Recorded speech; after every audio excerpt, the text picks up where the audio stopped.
So good morning mga bako, what's up sa inyo? Meron tayong malaking problema. Puta, kakarigi talaga ako.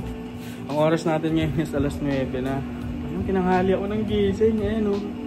Alas 9 na, 9:30. Mabiyahe pa ako ng isang oras papunta ng Santa Cruz, Marinduque. Hindi ko alam kung may maabutan pa akong joiner na bangka doon patawid ng Maniwaya. So yun yung pinakamalaki kong problema ngayon. Kasi hindi ko sure kung makakapag-island hopping pa ako. Kasi pag gano'n ang mahal ng bangka ng Santa Cruz pabuyabon po papunta ng Maniwaya. So yari tayo talaga. So ngayon nahabulin ko, pipilitin ko mamahabol. Baka dumating ako doon ng mga 10:30 o mas maaga pa o mas late pa. Sana maging smooth yung biyahe natin. So tara, check out naman na tayo dito. Let's go, samahan nyo ako dito. Hindi ko alam kung ano mangyayari dito kasi sobrang tayong problema na tinanghali ako ng gising. Let's go.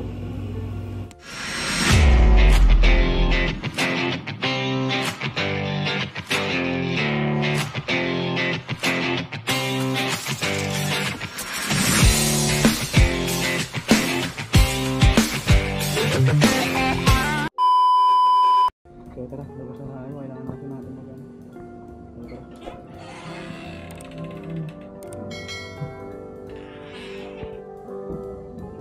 Ate, out na po. Thank you po. Wala naman po. Okay lang naman po. Wala nang extension. Okay lang. Thank you ate. Thank you po. Pwede na tayo sticker. Ate, pagdidikit ko sticker. Sticker, pwede po magdikit.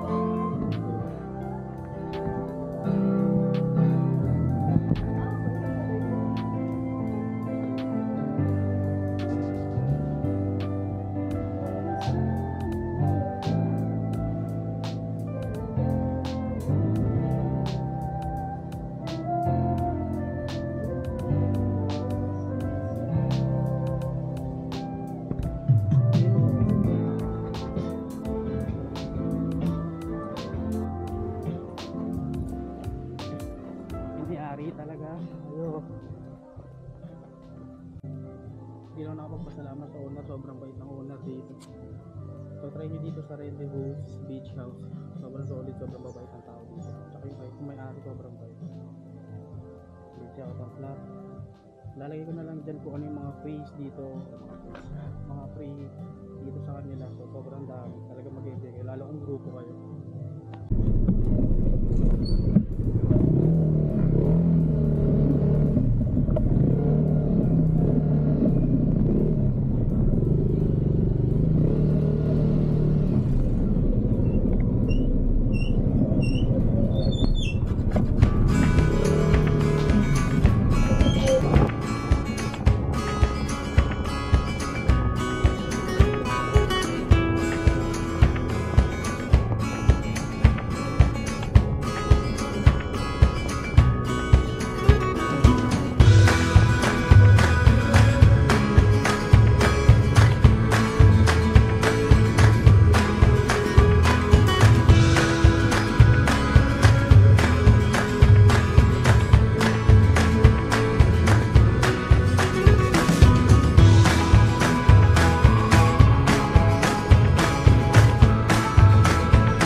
Meron po mga biyayang pamaniwaya? Meron sir.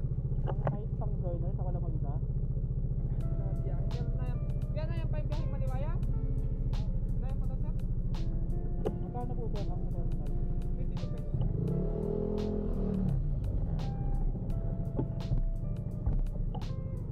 Mabot tayo, mabot.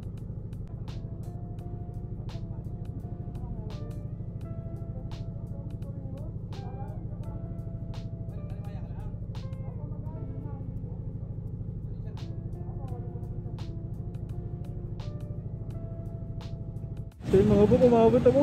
Ang gano'n, ayun. Gabod Port. Sa may Santa Cruz. Thank you. So nakapagbayad na ako ng terminal fee worth 22 pesos lang siya. So dito tayo mag-iiwan ng motor. Dito natin siya ipapark for 24 hours. So sila sir na yung bahala dyan. So naman yung motor natin dito kasi makikita nyo dyan yung mga ibang nagtuturo na ito sa sir. So tara. I-prepare lang ako. Binigyan lang ako ng konting oras para makapag-prepare. Kasi ayusin lang natin yung mga gamit na dadalhin natin. So let's go. Makakapag-ayun ng dating tayo. Let's go. So pupuntahan na natin yung barko natin. Yun yung sobrang dami kong dalaw. Tanggal. Tara po natin. Merel daw yung barko na. Ay bangka na sasakyan ko. So tara. So dito na tayo sa pinakasakayan ng mga bangka nila. Actually kaya kasi tignan mo to. Makikita mo yun Inmax yun. Tiratawid nila papunta ng island. Hindi ko lang alam kung parang may ibang biyahe pa ata dito. So ayan siya. Tignan mo ito ngayon. Diba may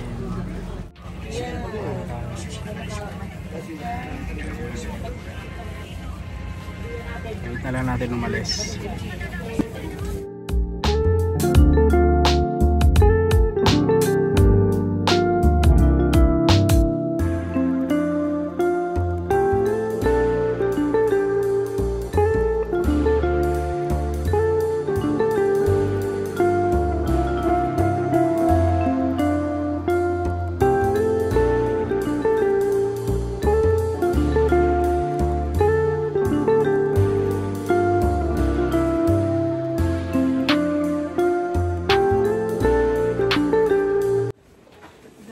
Good afternoon po.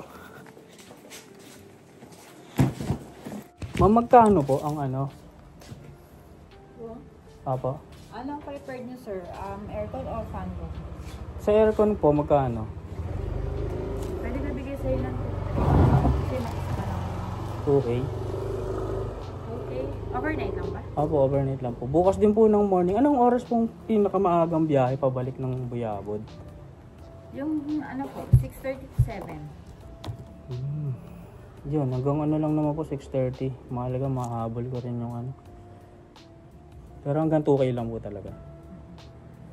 Pag sa aircon. Pag sa fan naman. Pwede ko bigay sa'yo ng 1, 2, fan. May isa ka lang, sir. Opo. Sanay na.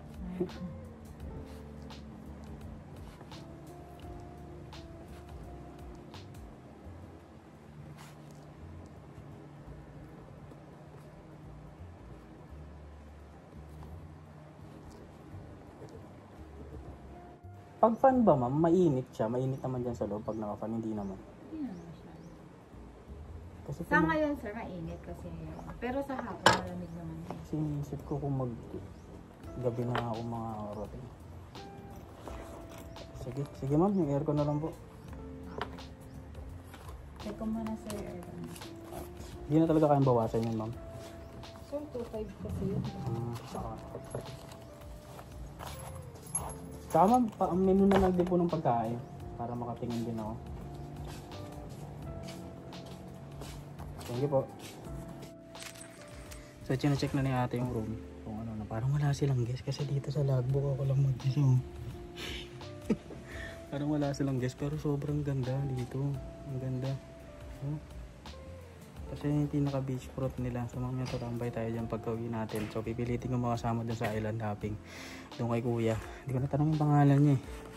So, tatanong natin siya mamaya. So, nag-order na ako ng food with yung chick silog kasi nagugutom na talaga ako. Para makakain pa tayo. So, let's go. So, ang island hopping natin is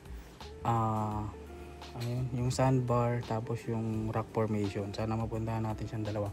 Pero sa 1.5 kasi yun daw yung pinakasagad nila na presyo, hindi na pwede mabawasan. So let's go.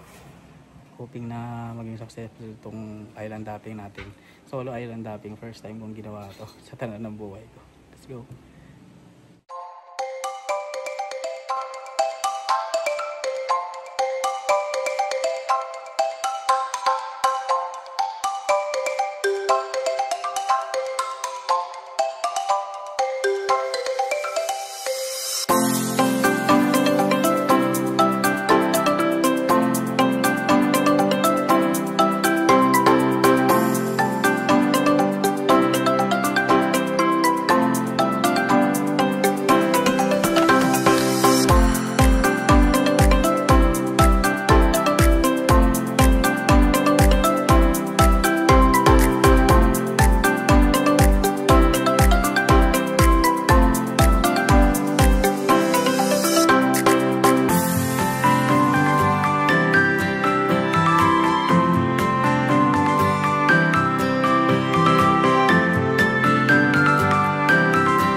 So yun mga bakang, dito na tayo sa kwarto. So sobrang ganda. Sobrang ganda nung ano. Worth it naman yung 2K. Worth it naman siya. So good for ano pala to, 3 to 4. Pwede pa tong 3 to 4 eh. So kung apat kayo, mas mababa yung mabayaran nyo. 500, kahit 500 isa na lang kayo. Pero since ako mag-isa, mas ramdam ko yung sakit ng presyo. Sa atin natin ito. Parang yung lamig. Baka lumabas yung aircon. Tumakbo yan oh. So mas mura siya kung mas marami kayo. So trinay ko lang din. Pero meron naman silang ano, fan room, which is yung sabi na ate kanina, worth 1,200. Fun siya. Ayoko mag-risk kasi syempre galing tayong malayong biyahe. Pagod, init. So mas okay sa akin na mag-ano talaga, na mag-aircon talaga. So grinab ko to. So wait ko lang yung food. Magpe-prepare lang din ako ng ngayon ng gagamitin ko mamaya para sa ano, para sa island hopping. Okay? So let's go. Eat ko yung food. So tara mga bok, island hopping na tayo. So ang bayad natin sa island hopping na to is 1,500. So napupuntahan niya lahat yung snorkeling area, yung palad sandbar at yung rock formation. So hoping na maging successful ito. Tara punta na natin sa pool. Kanina yung nagkasikaso sa akin yung lihabal sa akin kanina. So tara. Apo, nakausap ko na po. Thank you po, ma.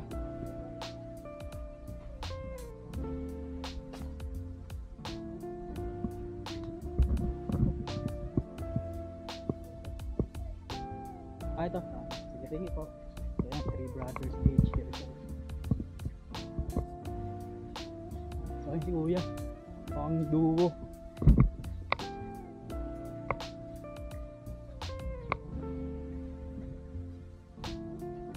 So parang mag-ride lang kami.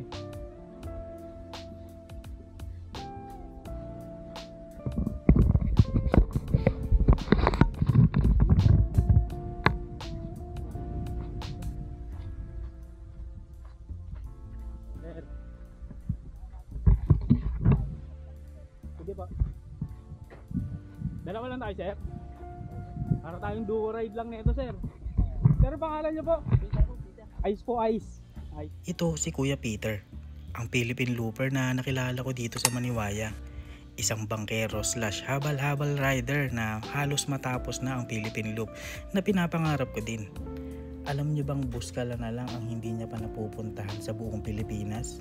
Buskala na lang sir ang hindi namin napupuntahan. Buskala na lang. Sarap sir, ano? Kahit mapagod eh. Oh, worth it talaga. Yun ang target ko, kaso ang hirap kasi lalo kung may trabaho ka. Oo. Hindi. Kami nga sir, wala na. Iisda lang kami dito sir eh. Talagang Pero- nga lang sir. Apo, pero masaya. Oo, Sobrang worth it. Sobrang worth it ng mga ganung biyahe. Sarap sir mga. From this day forward, mas lalo kong ginanahan na ma-achieve ang Philippine Loop. Kasi kung kaya ni Kuya Peter, alam kong balang araw kakayanin ko din. Big shoutout sa iyo, Kuya Peter.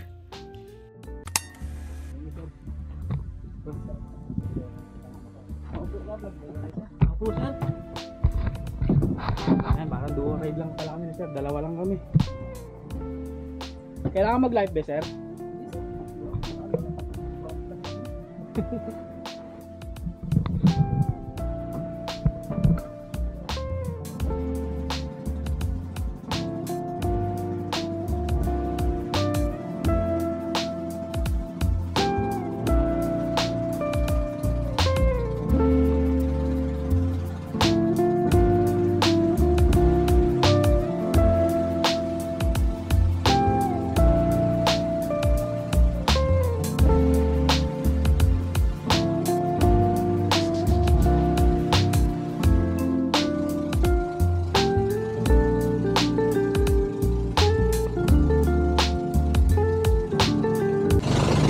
Approaching na tayo dito sa Purak Formation. Sana naririnig nyo ako. Ayan na siya.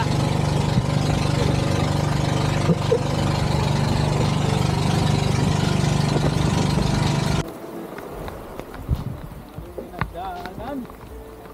Napakalakas ng ulan.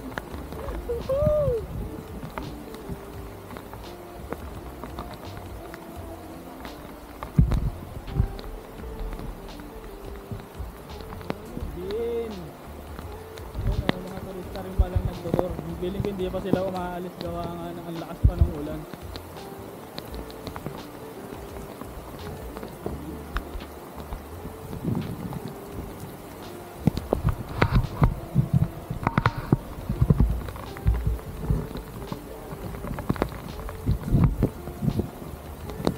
Patira lang tayo yung ulan. Sir? Patira lang tayo ulan. Oo. Dito sa Hindi naman delikado yung ganyan mo lang kaya pag Ang ano niya sir, yung kinakatakot ko lang niya sir, yung biglang eh. Okay lang. Oo, okay lang sir yung biglang. okay lang ulan, no? Oo, biglang sir. Dito lang tayo sir sa kabit.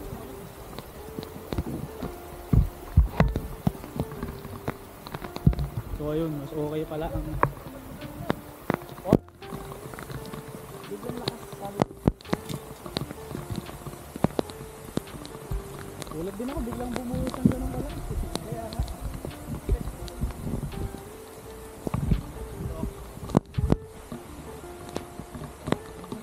So 30 minutes na yun daw kasi umalis tayo ng alas 2 doon sa Three Brothers.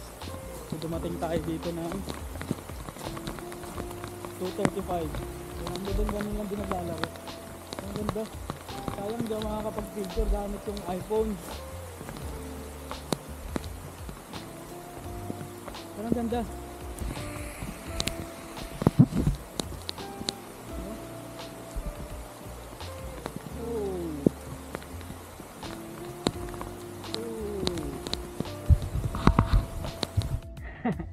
Tapos na kami dito sa rock formation ni Kuya, pupunta na kami ng Palad Sandbar. So bumuba na rin yung ulan. Andun na siya. Andun na siya kanina kasi galit na galit eh. Sobrang lakas eh. So buti safe kami nakarating dito at punta na kami ng Palad Sandbar.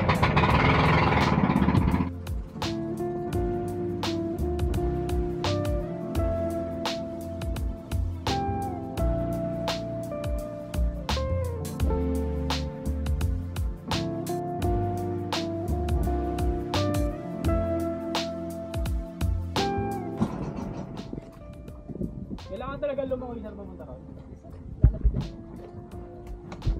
Sayang mo. Mababaw na.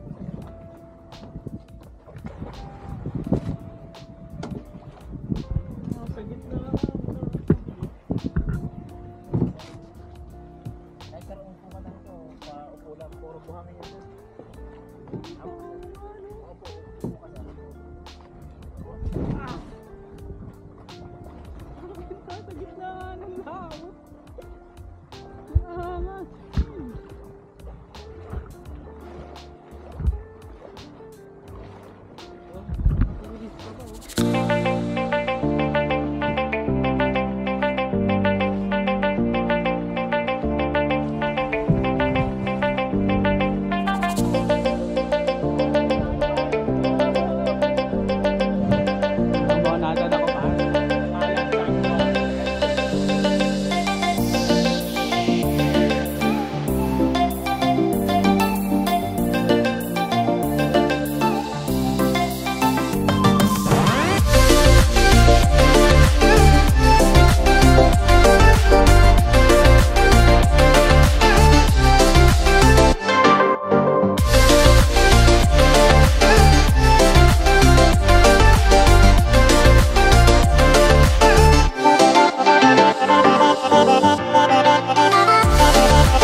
So ito mga bawak, nag-e-enjoy lang ako dito kasi sobrang ganda talaga. Dinala ko na lang din yung gamit ko kasi nasa bangka siya kanina.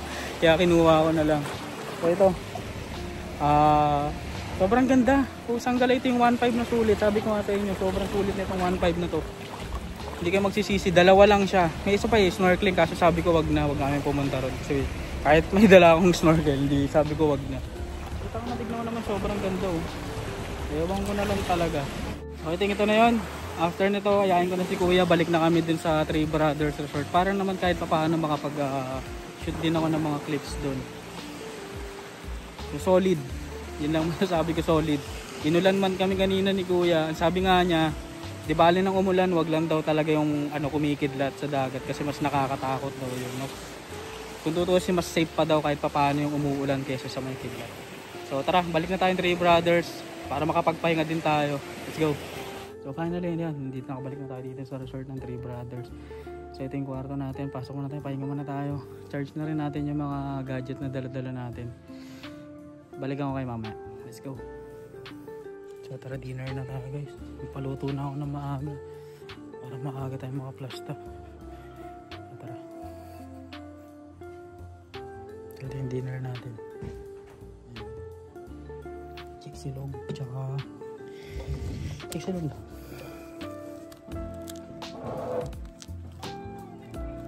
Let's go. Okay na.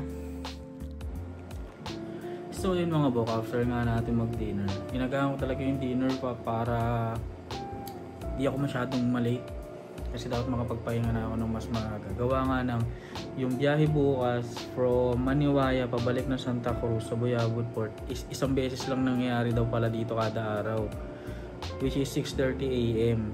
Pag hindi ako nakakabot doon, magre-rent na ako ng boat papunta mismo ng Santa Cruz, which is mapapamahal ako. Ang pinakamahal is 1.5. Pero since nakausap ko si Kuya Peter, is bibigyan niya sa akin ng 800 kung sakaling hindi ako magising. Sabi ko naman, sige sir, kontakin kita. Pero ang goal ko pa rin talaga is makasabay doon sa 6:30 AM kasi kailangan ko rin ng makamura. So yun, bale yung boat ride naman papunta rito, doon ako medyo natagalan kasi ang akala ko hindi ako aabot. Pero kamukat-mukat, umalis yung bangka ng alas 12. Alas 12 na umalis dito dun sa Santa Cruz. So sana pala hindi na ako bumakbak masyado nung papunta. In-enjoy ko na lang din pala dapat yung biyahe ko nun. So wala, hindi ko rin kasi sure. Sabi ka rin kasi dun sa mga ibang vlog, sa mga ibang napanood ko ng mga videos, dapat daw agahan. Passenger boat kasi yun, so ang daming pasahero talaga, ang daming pasahero, ang daming mga bagahe, mga binili, mga pinamalengke nila from Santa Cruz, dadalhin nila ng Maniwaya. So yun, going back, so ang total na nagastos ko ngayong araw, overall lahat, food, accommodation, environmental, lahat, kahit yung island topping. So ang total na nagastos ko ngayon is, kinumpit ko na is 4,265. Ang sakit niya kung solo, solo lang, ang sakit na talaga pag solo. Pero kung marami kayo guys, maliless talaga yun. So ito yung ito yung mga nagastos ko, naka-breakdown dyan lahat, walang labis, walang kulang. So based naman dito sa accommodation ko, sobrang ganda dito sa Three Brothers. As in, swerte lang din ako kasi parang ako lang yung guest nila ngayong Sunday, ngayong Linggo, October 5. So sobrang nakakatuwa kasi wala kang kaagaw sa kahit na mag-ingay ka, o kung anong gawin mo, walang ibang guest na mabubulaw. So ako lang talaga. So yun ang kinagandahan ngayon dito. So sobrang ganda rin ng mga facilities nila, even yung room sobrang ganda. So for 2, ito kasi pwede siyang for 4. So, pwede maghati-hati yung 4 na tao dito. Mas makakatipid pa kayo pag ganun. So, bukas day 3 natin. Ang goal natin tomorrow is makapunta ng Luzon Datum. Ang pinoproblema ko kasi ang dami kong dala. Paano ko siya aakyat sa Luzon Datum? Kailangan mo umakyat doon ng 400 or 400 to 500 steps. So, sana may maiwanan ng gamit lang sa baba. Para maiwan ko lang yung bag, yung helmet. Okay? Kasi yung motor, papark mo lang naman yan doon. Kasi sobrang bigat din yung bag ko. Tapos may helmet pang dala. So hindi ko sure kung kakayanin kong pumanik doon. Ang laking tao ko na. Hindi matangkad palapat. So hoping tayo na magawa natin yung Luzon Datum bago tayo umuwi ng Manila bukas. So maraming salamat mga bok dito sa pagsama sa akin sa dito. Para sa akin sobrang sulit nito. Gumastos man ako, sulit naman lahat ng pagod, lahat ng perang nagastos ko, sobrang sulit. So maraming salamat mga bok. Peace out, see you tomorrow.